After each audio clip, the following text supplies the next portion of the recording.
Chceš si kúpiť fejkových followerov, aby si vyzeral cool? Nerob to, lebo si odpáliš svoj Instagramový účet. Kúpiť si followerov to je ako keby si zaplatil za to, aby ťa Instagram prestal ukazovať. A presne to sa stane. Instagram nie je hlúpy a ak máš 15-20 tisíc sledovateľov, ale tvoje príspevky bežne vidí len do 1000 ľudí, máš 20 lajkov a pár komentárov, algoritmus to zistí, tvoje príspevky hodí do koša, uvidí ich čoraz menej ľudí a tvoj účet bude mŕtvý. Ak si myslíš, že tým ohúriš ľudí, koľko máš followerov, tak sa len strápniš.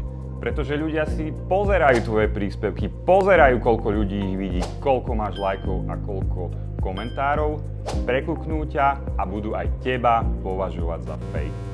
Radšej si vybuduj 1000-2000 skutočných followerov, ktorí sa o teba zaujímajú, pretože tí ti prinesú viac biznisu, ako keby si mal len vyzerať cool.